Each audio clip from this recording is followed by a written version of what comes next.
Staff Sergeant Maria Santos adjusted her heavy protective suit as she walked across the scorching Baghdad street. The July heat made the already cumbersome bomb disposal equipment feel like a portable oven. Sweat dripped down her face inside the helmet, but she had learned to ignore such discomforts long ago. Another IED call. Santos called out Lieutenant Colonel Harrison from the armored vehicle. His tone carried the usual mixture of duty and doubt that she had grown accustomed to hearing. Probably another false alarm, but we need someone to check it out. Maria nodded and gathered her equipment. She had been with the 52nd Ordnance Disposal Company for 8 months now, and in that time, she had successfully neutralized 17 explosive devices. Yet somehow, the skeptical looks from her male colleagues never seemed to fade. At 26 years old and standing just 5 feet 4 inches tall, she often felt like she was carrying the weight of proving herself every single day. The suspected device was located near a busy marketplace in the Green Zone. Local Iraqi police had evacuated the area after a shopkeeper noticed a suspicious package beneath a fruit cart. The package was wrapped in duct tape and had several wires protruding from one end. To the untrained eye, it looked like every bomb they had encountered in the region. "Take Rodriguez with you," Harrison ordered, referring to Specialist Tim Rodriguez, a newer team member who had arrived just 3 weeks ago. "He needs the field experience." Maria wanted to protest. Rodriguez was eager but inexperienced, and she preferred working alone on delicate operations. However, she simply nodded.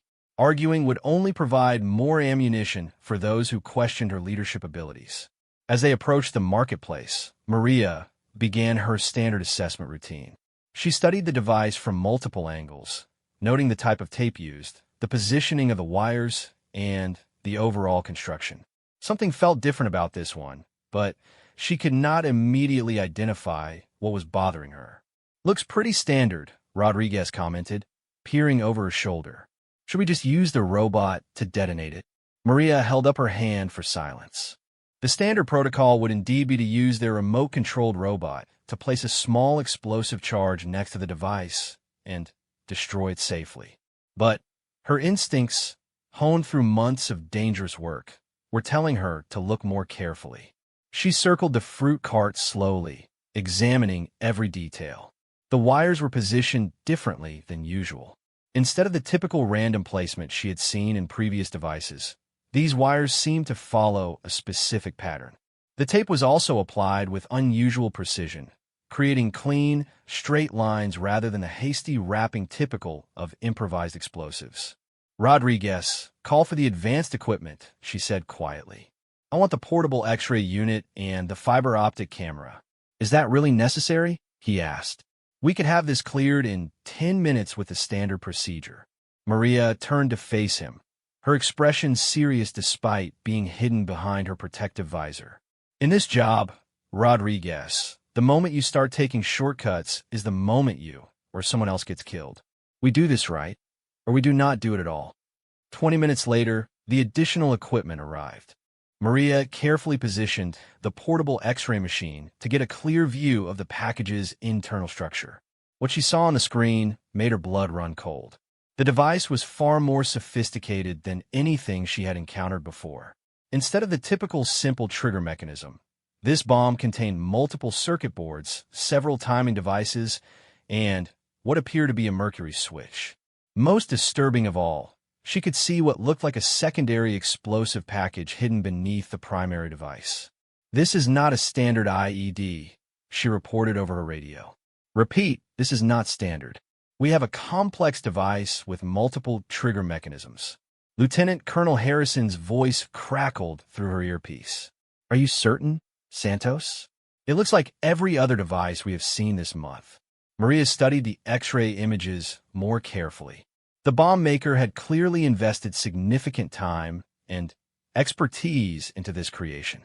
The multiple trigger systems suggested that any attempt to disarm it incorrectly would result in immediate detonation. The mercury switch meant that even moving the device could set it off. "I'm absolutely certain, sir," she replied. "This device is designed to kill bomb disposal personnel. Someone wanted us to treat it like a standard IED and blow it up at the robot. She paused as a chilling realization hit her. Sir, if we had followed standard protocol and used the robot to detonate this device, the secondary explosive would have created a much larger blast radius. The marketplace evacuation zone would not have been sufficient. We would have killed civilians. The radio remained silent for several long seconds. Finally, Harrison's voice returned, noticeably more serious. What do you recommend, Santos? Maria examined the X-ray images again, tracing the path of each wire and studying the placement of each component. The device was complex, but it was not impossible to disarm. It would require careful work and steady nerves, but she believed she could neutralize it safely. I can disarm it, sir, she said, but I need everyone except essential personnel to pull back to at least 200 meters. This is going to take time, and if something goes wrong, I do not want anyone else in the blast radius. Understood. Rodriguez, fall back with the others. But, sir, Rodriguez protested, I am supposed to be learning from Santos. You can learn from a safe distance today, Harrison replied firmly. Santos, you have operational control. Keep us informed of your progress. As the rest of the team moved to a safe distance, Maria found herself alone with the most dangerous explosive device she had ever encountered. She took a deep breath and began the delicate process of determining which wire to cut first. The first step was to identify the power source. Using her fiber optic camera, she carefully traced the wiring until she located two batteries hidden within the device. The bomb maker had been clever, using the batteries not just to power the triggers, but also as part of the triggering mechanism itself. Removing them incorrectly would complete a circuit and detonate the device. Maria worked methodically, taking photographs of each step and documenting her observations. If something went wrong, her notes might help the next bomb disposal expert understand the device's construction and prevent similar casualties in the future. After 45 minutes of careful examination, she identified what she believed to be the correct sequence for disarming the device. She would need to cut 3 specific wires in the exact right order. Then, carefully remove the mercury switch without tilting it more than 2 degrees in any direction. As she prepared to make the first cut, her radio crackled to life. Santos, we have a situation. Harrison's voice was tense. Intelligence reports that the bomb maker responsible for this device has been active in the area. They believe there may be more devices nearby. Maria paused, her wire cutters positioned carefully near the first wire she needed to cut. The possibility of additional bombs changed everything. If there were other devices in the area, time was now a critical factor. But rushing this delicate operation would be equally dangerous. Understood, sir, she replied. How much time do we have? Unknown. Just be aware that this may not be an isolated incident. Maria made her first cut. The wires separated cleanly, and nothing happened. The device remained stable. She moved to the second wire, a blue one that connected the timer mechanism to the primary explosive. Her hands were steady despite the pressure she felt. The second cut was successful as well. Now came the most dangerous part, removing the mercury switch without triggering the detonation. She had practiced this procedure dozens of times in training, but never on a device this sophisticated or under these circumstances. Using a specialized tool designed for precisely this purpose, she began to slowly lift the mercury switch from its mounting. The device contained a small amount of liquid mercury that would complete an electrical circuit if it shifted to either end of its glass tube. She had to keep it perfectly level while disconnecting the wires attached to either end. Halfway through the removal process, she heard explosions in the distance. Her radio immediately came alive with urgent communications. 2 more explosive devices had been discovered in the area, and one had already detonated during the evacuation process. Fortunately, no one had been injured, but the incident confirmed that they were dealing with a coordinated attack. Santos, what is your status? Harrison's voice carried obvious stress. Almost finished, sir, she replied, not daring to look away from the mercury switch. Give me 2 more minutes. She completed the removal of the mercury switch and carefully set it aside. The device was now theoretically safe, but she still needed to remove the primary explosive to be absolutely certain. This part was more straightforward, but it required her to physically lift a 5-pound block of plastic explosive from its housing. As she prepared to lift the explosive, she noticed something that made her pause. There was one more wire she had not accounted for in her initial assessment. It was thin, almost invisible, and it ran from the explosive block to a small component she had not seen before. This was a backup trigger designed to detonate the device if someone successfully disarmed the primary triggers but forgot to check for additional safety measures.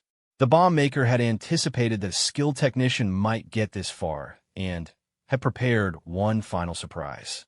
Maria carefully traced this new wire to its destination. It led to a small pressure switch hidden beneath the explosive block. If she lifted the explosive without first disarming this switch, the device would detonate immediately. "I found an additional trigger," she reported. This bomb maker really did not want anyone walking away from this one. The pressure switch required a different approach. Maria needed to insert a thin metal shim between the switch and the explosive block, then slowly slide the explosive away while maintaining pressure on the switch. It was like playing a deadly game of Jenga, where one wrong move would end everything. She positioned her tools carefully and began the final phase of the disarmament. The explosive block was heavy, and her arms were beginning to tire from the weight of the protective suit. But she maintained steady pressure and slowly worked the shim into position. After what felt like an eternity, she successfully removed the explosive block. The device was finally neutralized. Maria sat back on her heels and allowed herself a moment to breathe deeply. She had just disarmed one of the most sophisticated, improvised, explosive devices encountered in the region. "Device neutralized," she reported over the radio. "All clear." The cheers from her team members were audible even through the radio static. But Maria felt no celebration. She was already thinking about the bomb maker who had created this device. Someone with this level of skill and sophistication was extremely dangerous, and they were still out there somewhere, probably working on their next creation. 3 weeks after the marketplace incident, Maria Santos had become something of a legend within the 52nd Ordnance Disposal Company. Word of her successful disarmament of the sophisticated device had spread throughout the base, and suddenly, the same colleagues who had questioned her abilities were seeking her advice on complex cases. She found the attention uncomfortable. Maria had never sought recognition for her work. She simply wanted to do her job effectively and keep people safe. The newfound respect was gratifying, but she worried that expectations were now unreasonably high. Lieutenant Colonel Harrison called her into his office on a hot Tuesday morning. The air conditioning unit struggled against the oppressive Iraqi heat, creating a constant background hum that had become the soundtrack of military life in the region. "Santos, I have received some interesting intelligence," Harrison began, gesturing for her to take a seat. "Our analysts believe they have identified the bomb maker responsible for the device you disarmed. They're calling him the engineer." Maria leaned forward, interested. She had spent considerable time studying the photographs and X-ray images from the marketplace device, trying to understand the mind behind its construction. The level of sophistication had impressed and concerned her in equal measure. "What do we know about him?" she asked. Harrison opened a thick file folder and spread several photographs across his desk. The images showed various explosive devices, all displaying the same meticulous construction and multiple fail-safe mechanisms that had characterized the marketplace bomb. "He is believed to be a former electrical engineer who turned to bomb making after the invasion," Harrison explained. "Intelligence suggests he has been responsible for at least 12 devices over the past 8 months. You're the first person to successfully disarm one of his creations." Maria studied the photographs carefully. Each device showed clear signs of the same methodical approach and technical expertise. The engineer was not just creating bombs. He was creating puzzles designed to kill anyone skilled enough to attempt disarming them. "There is more," Harrison continued. "Intelligence believes he is planning something significant. Intercepted communications suggest he has been gathering materials for what they are calling a master device, something far more complex and dangerous than anything he has created before. The implications were chilling. If the engineer's standard devices were already more sophisticated than anything else they had encountered, a master device could be devastating. "What do you need from me, sir?" Maria asked.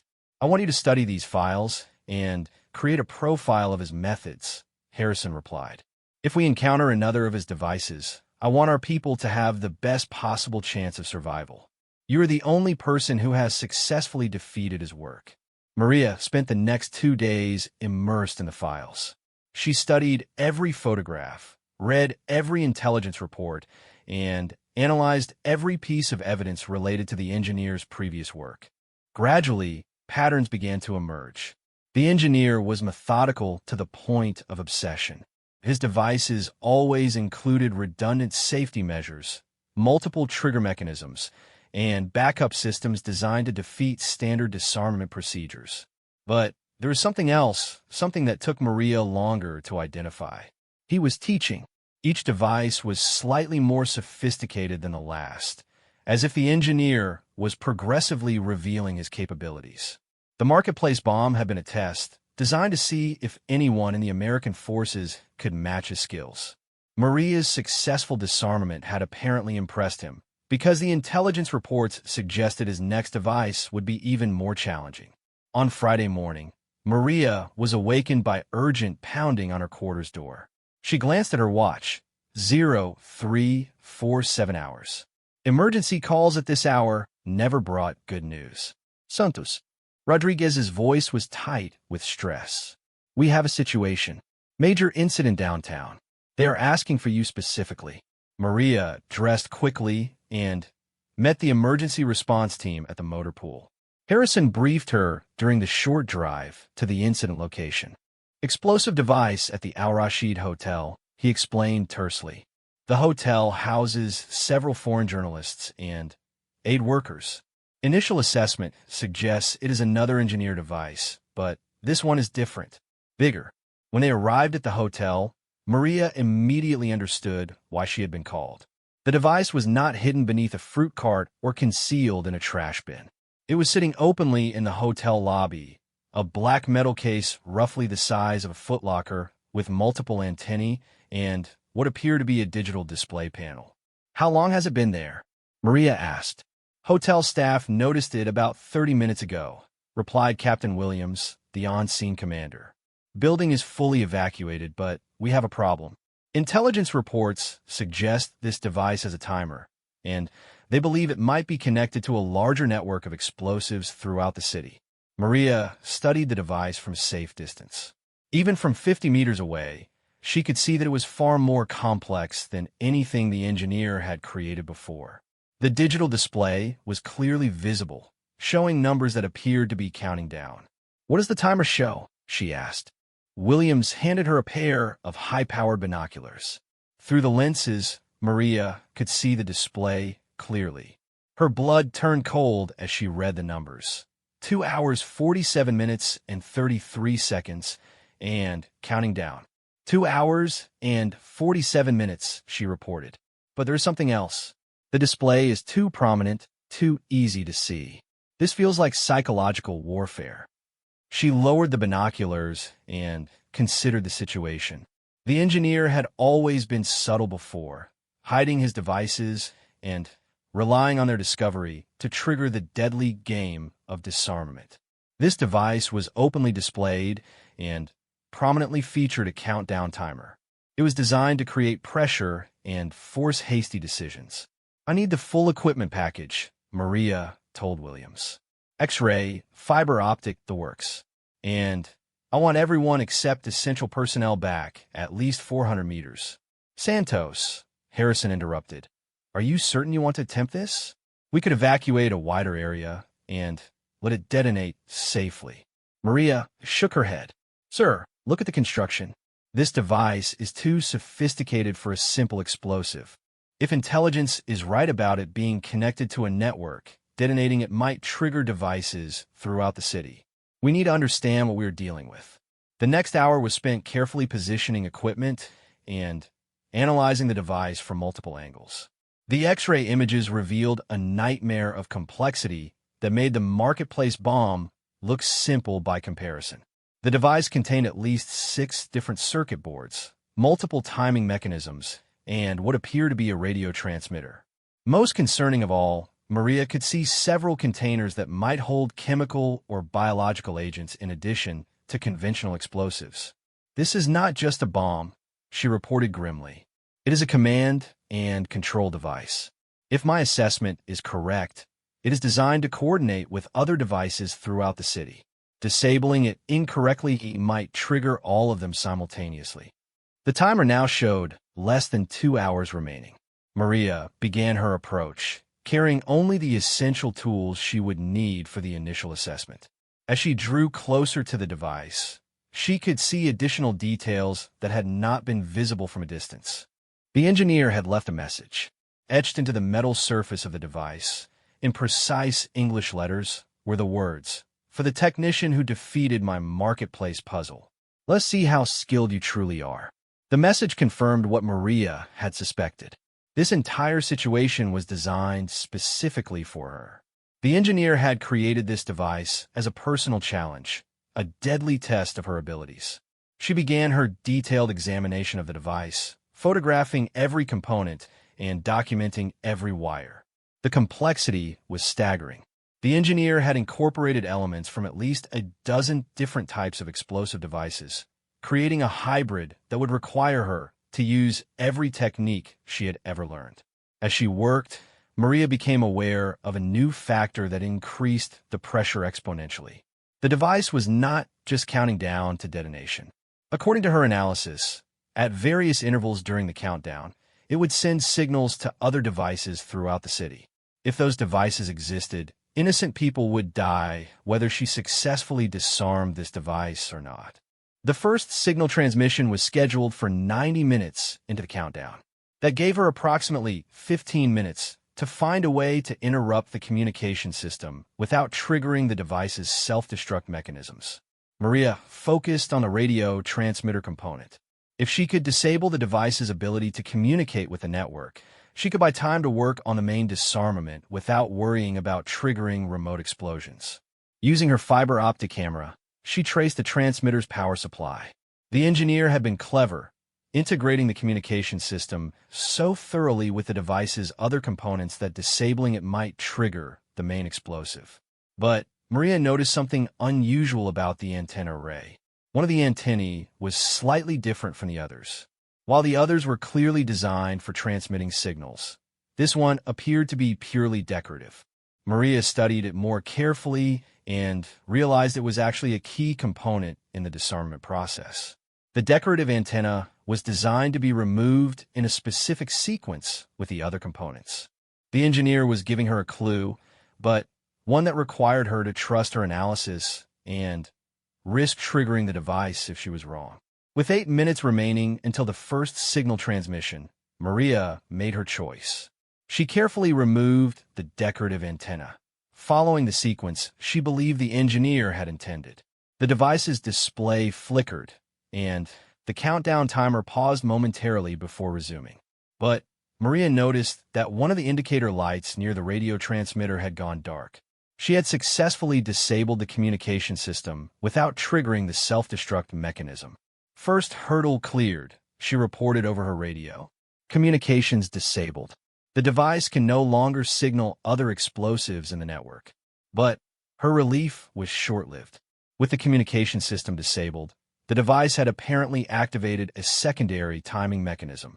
The main countdown was now moving faster, and Maria could see that additional trigger systems had become active. The engineer had anticipated that someone might successfully disable the communications. This was the next level of his deadly puzzle, and the rules had just changed significantly. With the communication system disabled, Maria found herself facing an even more dangerous situation. The device had evolved, activating backup systems that the engineer had built into its design. The countdown timer, which had been moving at normal speed, was now accelerating. Instead of having nearly 2 hours remaining, She now had approximately 45 minutes before detonation. But that was not the worst part. As Maria studied the device more carefully, she realized that the engineer had built in multiple phases to his master creation. Disabling the communications had unlocked access to the main disarmament sequence, but it had also activated what appeared to be a progressive security system. Every 15 minutes, additional components would become active, making the device more dangerous and more difficult to disarm. Maria was essentially racing against a clock that was adding new obstacles as time passed. She called for additional support equipment and began mapping out the device's internal structure in greater detail. Using the portable X-ray machine, she identified 6 distinct systems within the device, each more complex than the last. The first system controlled the basic timing mechanisms. This was similar to devices she had encountered before, but with additional fail-safes and backup triggers. The second system managed what appeared to be chemical dispersal components, suggesting that the device was designed to spread toxic materials over a wide area in addition to causing an explosion. The third and fourth systems were interconnected in ways that Maria had never seen before. They appeared to be mechanical puzzle mechanisms that required specific sequences of actions to disarm safely. The engineer had essentially built a combination lock into his explosive device, but one where entering the wrong combination would result in immediate detonation. Systems 5 and 6 remain inactive for now, but Maria could see from the X-ray images that they were the most complex components of the entire device. She suspected that these final systems would activate as time ran out, creating the ultimate challenge. With 38 minutes remaining on the accelerated countdown, Maria began working on the first system. She had identified 3 wires that needed to be cut in sequence, but the order was not immediately obvious. The engineer had color-coded the wires in a pattern that seemed random, but that Maria suspected contained a hidden logic. She photographed the wire layout and spent precious minutes studying the pattern. Red, blue, green, yellow, red, blue, green, black, white, red. At first glance, it appeared to be random repetition, but Maria noticed that the sequence was not quite what it seemed. The colors were arranged to correspond with the standard resistance values used in electronic components. The engineer was communicating the correct sequence through a code that any trained electronics technician would recognize, but only if they looked carefully enough to see the pattern. Following the resistance value sequence, Maria cut the wires in the order: black, red, red, blue, yellow. Each cut was successful, and the first system went dark. 1 down, 5 to go. The second system required a different approach entirely. The chemical dispersal components were housed in sealed containers that were connected to both the explosive elements and to pressure-sensitive triggers. Maria needed to neutralize the chemical threat without triggering either the explosives or the dispersal mechanism. Using her fiber optic camera, she examined the chemical containers more closely. The engineer had labeled each container with small symbols that appeared to be chemical formulas. But when Maria studied them carefully, she realized they were not actually chemical formulas at all. They were mathematical equations disguised to look like chemical notation. The symbols represented numbers and operations, and solving the equations would give her the correct sequence for neutralizing the chemical components. Working quickly, Maria solved each equation and used the results to determine the proper order for disconnecting the chemical containers. The mathematics was not complex, but it required careful attention to detail under extreme pressure. As she worked on disconnecting the final chemical container, Maria became aware of a new sound coming from the device. A soft clicking noise had begun, rhythmic and steady. She paused in her work and listened more carefully. The clicking was coming from systems 5 and 6, the complex components that had remained inactive until now. With 22 minutes remaining on the countdown, the final phase of the engineer's puzzle had begun. Maria used her portable X-ray to examine the now active components. What she saw made her understand the true scope of the engineer's creation. Systems 5 and 6 were not just additional security measures. They were backup explosive systems designed to ensure that even a successful disarmament of the first 4 systems would not prevent detonation. The engineer had created a device that was designed to detonate no matter what. The only way to prevent the explosion was to solve every puzzle correctly and in the proper sequence. But even then, the final systems would require near-perfect timing and execution. Base, I need to speak with Harrison immediately, Maria called over a radio. Harrison's voice came through clearly. Go ahead, Santos. Sir, this device is not designed to be disarmed in the traditional sense. It is a test with multiple phases, and I believe the final phase is intended to be nearly impossible. The engineer wants to see if anyone can match his skills completely. What are you saying, Santos? I'm saying that this entire situation is a recruitment test. The engineer is looking for someone who can think like he does, someone who can solve his puzzles and match his technical expertise. Maria paused as she realized the full implications of what she was suggesting. Sir, I do not think he wants to kill me. I think he wants to meet me. That is a hell of a gamble, Santos. Yes, sir, it is. But I believe it is the only way to prevent detonation and potentially capture or neutralize the engineer. Maria made a decision that went against all her training and experience. Instead of continuing with the disarmament sequence, she began looking for a way to communicate with the engineer directly. The device's radio transmitter was disabled, but Maria noticed that it had a small input port that might be connected to the device's internal systems. If she could find a way to send a signal through that port, she might be able to establish communication. Using a small electronic device from her toolkit, Maria jury-rigged a communication system. She connected her radio to the device's input port and began sending a simple message in Morse code. This is Santos. I understand your puzzle. I want to talk. For several long minutes, nothing happened. The countdown continued, now showing 14 minutes remaining. Maria began to think that her theory was wrong and that she had wasted precious time. Then, the clicking from Systems 5 and 6 changed. The rhythm became more complex, and Maria realized that the engineer was responding in Morse code. Impressive work, Santos. You have proven worthy of this challenge. Are you prepared for the final test? Maria responded immediately. I am prepared. What are your terms? The final systems cannot be disarmed remotely. Someone must remain with the device to manually control the final sequence.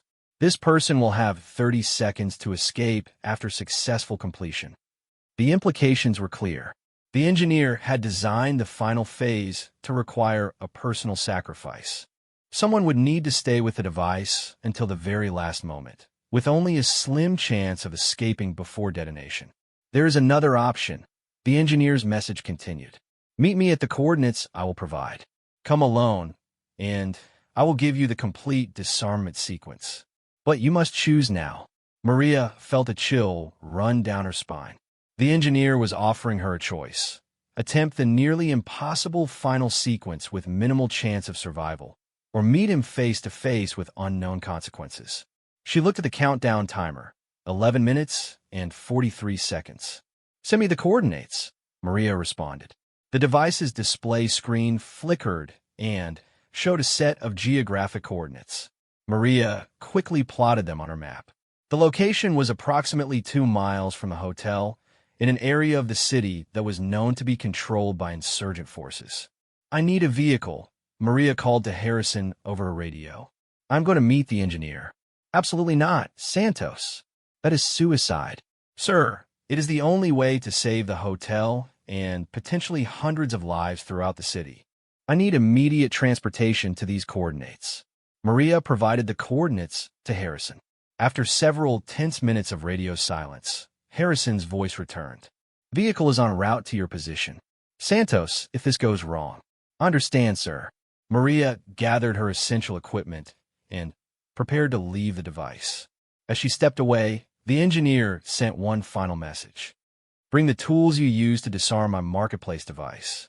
You will need them for our meeting. Maria loaded her specialized equipment into the approaching vehicle, a fast military jeep with armor plating. As she climbed into the passenger seat, she looked back at the hotel and the device still counting down in the lobby. In less than 10 minutes, she would either have the solution to the engineer's puzzle, or she would be walking into a trap that would end her career and possibly her life. The Jeep accelerated through the empty streets of Baghdad, racing toward a confrontation that would determine the fate of hundreds of innocent people. The coordinates led Maria to an abandoned electronics workshop in a section of Baghdad that had been heavily damaged during the initial invasion. The building stood alone among rubble and debris, its windows covered with metal sheeting and its entrance barely visible behind stacked concrete barriers. Maria's driver, Sergeant Collins, stopped the Jeep 50 meters from the building. "This feels like a trap, Santos," he said grimly, scanning the surrounding area for signs of hostile activity. "It probably is," Maria replied, checking her sidearm and adjusting her equipment pack. "But we are out of options. Keep the engine running and be ready for immediate extraction." As Maria approached the building, she could see that someone had recently cleared a path through the debris. Fresh footprints in the dust led to a side entrance that had been propped open with a piece of rebar. Inside, the workshop was dimly lit by battery-powered lamps positioned around several workbenches. Electronic components, circuit boards, and partially assembled devices covered every available surface. This was clearly the engineer's primary workspace, and Maria was seeing the source of the sophisticated explosives that had terrorized the region for months. "Welcome, Sergio Santos." The voice came from the shadows near the back of the workshop. Maria turned toward the sound and saw a figure step into the light. The engineer was not what she had expected. He was a man in his early 40s, with graying hair and wire-rimmed glasses. His clothes were civilian, simple pants, and a button-down shirt that could have belonged to any office worker or university professor. There was nothing about his appearance that suggested the deadly expertise Maria knew he possessed. "You are not what I expected," Maria said, keeping her hands visible but ready to reach for her weapon if necessary. "Nor are you," the engineer replied in accented but clear English. "I expected someone larger, more intimidating. Instead, I find a small woman who has proven more capable than any of your colleagues." "You have 6 minutes to give me the disarmament sequence," Maria said, glancing at her watch. "After that, your device detonates and kills innocent people." The engineer smiled sadly. "There are no innocent people in war, Sergeant Santos. Everyone is a participant, willing or unwilling." He gestured toward one of the workbenches, which held a precise replica of the device currently counting down in the hotel lobby. "I created this device to test a theory. I want to know if anyone in the American forces could match my technical skills. You have proven that such a person exists." Maria studied the replica device carefully. It was identical to the original in every detail, but this one was not active. She could examine it safely and learn the proper disarmament sequence. "Why?" she asked. "Why create such elaborate puzzles? Why not just build simple, effective explosives?" The engineer began pointing out specific components on the replica device. "Because simple explosives are defeated by simple minds," he said. "I wanted to challenge the most skilled technicians to force them to think and adapt. Most importantly, I wanted to find someone who could understand my work." As he explained the disarmament sequence, Maria realized that the engineer was not just showing her how to disable his device. He was teaching her his methods, sharing the principles behind his designs. "The final sequence requires precise timing," the engineer explained, indicating 2 components that had to be disconnected simultaneously. "You have exactly 30 seconds after initiating the sequence to complete all steps and evacuate the area." Maria studied the sequence carefully, committing every detail to memory. The process was complex but logical, requiring her to work on multiple components simultaneously while maintaining awareness of the timing requirements. "I have one question," Maria said. "The marketplace device 3 weeks ago. You could have killed me easily, but you gave me clues to help with the disarmament. Why?" The engineer removed his glasses and cleaned them carefully before answering. "Because I recognized skill when I saw it. Your approach to that device was methodical and intelligent. You did not rely on standard procedures when they clearly would not work. You adapted. He replaced his glasses and looked directly at Maria. I have been fighting this war for 2 years, Sergeant Santos. I have lost everything, my family, my home, my country as I knew it. But I have also learned something important. What is that? That skill and intelligence have no nationality. A truly capable person deserves respect regardless of which uniform they wear. Maria checked her watch again. 4 minutes remained. She needed to return to the hotel immediately to implement the disarmament sequence. There is one more thing, the engineer said as Maria prepared to leave. The device contains a recording system. If you successfully disarm it, you will find detailed plans for my other devices. Use that information to protect your people. As Maria headed for the door, the engineer called out once more. Sergeant Santos, I hope we do not meet again under these circumstances. But if we do, I promise the challenge will be even greater. Maria ran toward the waiting jeep, her mind racing through the disarmament sequence. Sergeant Collins had the vehicle moving before she was fully inside, and they raced back toward the hotel at maximum speed. The streets of Baghdad blurred past as Maria mentally rehearsed each step of the process the engineer had shown her. There would be no opportunity for practice, no chance to test the sequence on a safe device. She would have one chance to get it right. ETA, 2 minutes, Collins reported, weaving through abandoned vehicles and debris. Maria used her radio to contact the command post. Harrison, I have the disarmament sequence. I need all personnel to fall back to minimum safe distance. If this goes wrong, I do not want anyone else in the blast radius. Understood, Santos. What do you need from us? Just keep everyone clear. This has to be done manually, and the timing is critical. As the jeep screeched to a halt outside the hotel, Maria could see the device's countdown display through the lobby windows. 2 minutes and 37 seconds remained. Maria grabbed her equipment and sprinted into the hotel lobby. The device looked exactly like the replica in the engineer's workshop, but the countdown timer cast an ominous red glow across the empty space. She knelt beside the device and began the sequence the engineer had taught her. First, she had to remove a specific circuit board while simultaneously disconnecting 2 power cables. The timing had to be perfect.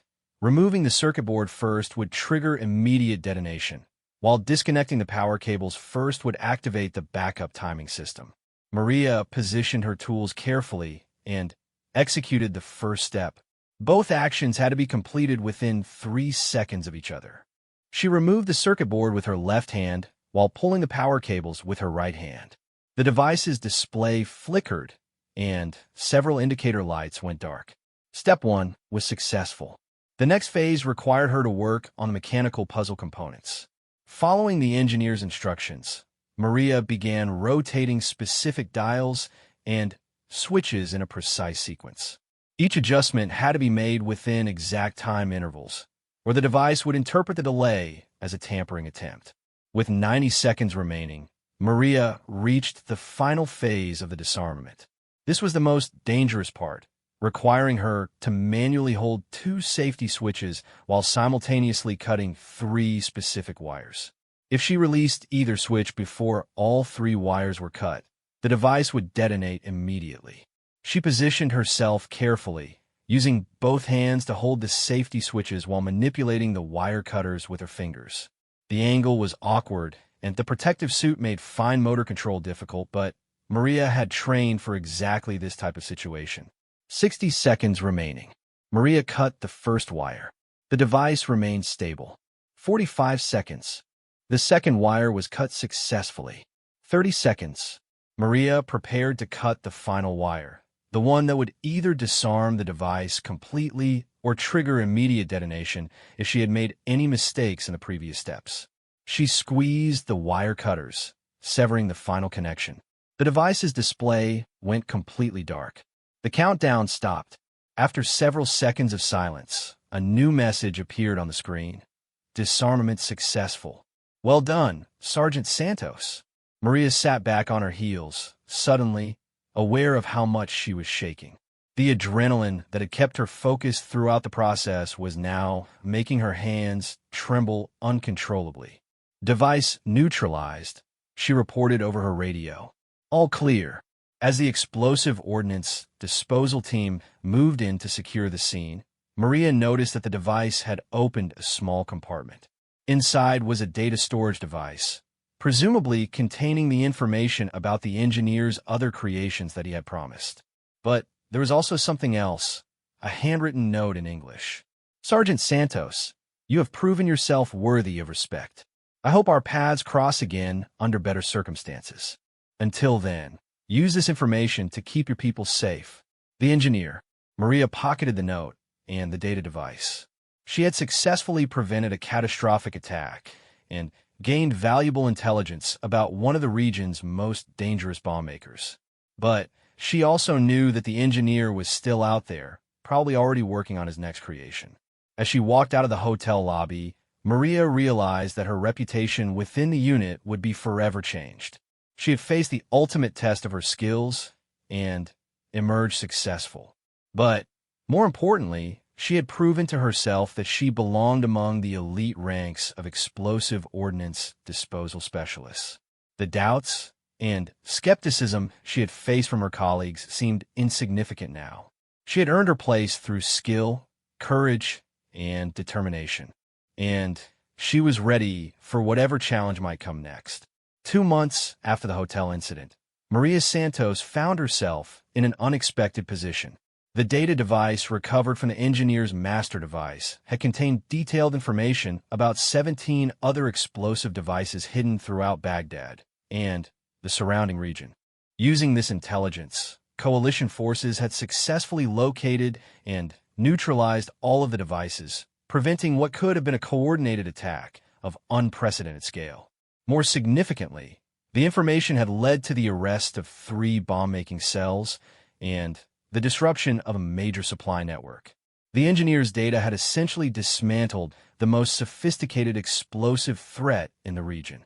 But the most surprising development was a message that had arrived through unofficial channels. The engineer wanted to meet again, and this time he was proposing something that could change the entire dynamic of the conflict. Lieutenant Colonel Harrison called Maria into his office on a crisp October morning. The oppressive heat of summer had finally broken, and Baghdad was experiencing its first comfortable weather in months. "Santos, I have received some unusual intelligence," Harrison began, his expression serious, but not hostile. "Our sources report that the engineer is seeking a way to defect to coalition forces." Maria sat up straighter in her chair. This was the last thing she had expected to hear. "According to the reports, he specifically wants to work with you," Harrison continued. "He apparently believes that your technical skills and understanding of his methods make you the ideal person to facilitate his transition." "Sir, that sounds like a potential trap," Maria replied carefully. "The engineer is extremely intelligent and unpredictable. We cannot assume his motivations are genuine." Harrison nodded. "I agree completely. But intelligence believes his offer may be legitimate. He has provided detailed information about insurgent bomb-making operations throughout the region, information that we have verified as accurate and valuable." Maria considered the implications. If the engineer genuinely wanted to defect, his knowledge and skills could be invaluable to coalition forces. His understanding of improvised explosive devices and insurgent tactics could save hundreds of lives. But if it was a trap, meeting with him could compromise ongoing operations and put coalition personnel at risk. "What is intelligence recommending?" Maria asked. "They want to explore the possibility, but with extensive precautions. If we proceed, it would be a carefully controlled operation with multiple backup plans and security measures." Harrison paused and looked directly at Maria. "Santos, I need to be clear about something. You would be under no obligation to participate in this operation. Your successful disarmament of the engineer's devices has already exceeded all expectations. No one would question your decision if you chose not to take this risk." Maria thought about the past months and the changes she had experienced. Her success with the engineer's devices had transformed her reputation within the unit and throughout the broader explosive ordnance disposal community. She had proven herself beyond any doubt and could now focus on routine operations without constantly battling skepticism from her colleagues. But the engineer represented something more than just another bomb maker. His skills were exceptional, and his methods were advancing faster than coalition countermeasures could adapt. If he continued working for insurgent forces, he would eventually create devices that even skilled technicians like Maria might not be able to defeat. "I will do it," Maria said, "but I want full operational control over the security arrangements. If we're going to take this risk, we need to do it correctly." 3 weeks later, Maria found herself in a heavily armored convoy traveling toward the outskirts of Baghdad. Intelligence had established contact with the engineer through intermediaries, and he had agreed to a meeting at a location of coalition choosing. The meeting site was an abandoned school that had been thoroughly cleared and secured by special operations forces. Multiple layers of security surrounded the building, with snipers positioned on nearby rooftops and quick reaction forces stationed at strategic intervals. Maria entered the school building accompanied by 2 bodyguards and a military intelligence officer. The engineer was already waiting in what had once been a classroom, sitting calmly at a desk that seemed absurdly small for an adult. He looked older than he had during their previous meeting, with more gray in his hair and new lines around his eyes. The stress of being pursued by coalition forces had clearly taken its toll. "Sergeant Santos," he said, standing as she entered the room. "Thank you for agreeing to this meeting." "I'm here to listen," Maria replied neutrally. "Intelligence tells me you want to discuss defection." The engineer nodded and gestured toward chairs that had been arranged around the teacher's desk. As they sat, he began to explain his situation. "I've been fighting this war for 3 years," he said. "I have created devices that have killed coalition soldiers and Iraqi civilians alike. I originally believed I was fighting for freedom and justice, but I have come to understand that I was simply contributing to chaos and destruction." Maria studied his expression carefully, looking for signs of deception. The engineer appeared genuinely remorseful, but she knew that skilled manipulators could fake sincerity convincingly. "What changed your mind?" she asked. "Several things," the engineer replied. "First, I began to understand that my devices were being used to kill as many Iraqi civilians as coalition forces. The people I thought I was fighting for were being destroyed by my creations." He paused and removed his glasses, cleaning them with a nervous gesture that Maria remembered from their previous meeting. "Second, I was impressed by your skills and professionalism during our encounters. You demonstrated that coalition forces included people of genuine expertise and intelligence. This changed my perception of the conflict." The intelligence officer leaned forward. "What exactly are you proposing?"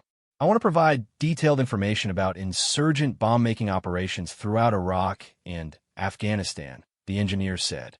"I can identify key personnel, supply networks, and training facilities. More importantly, I can help develop countermeasures for the next generation of devices that insurgents are planning to deploy." Maria felt a chill. "Next generation devices?" The engineer's expression became grave. "The devices you have encountered so far represent only the beginning.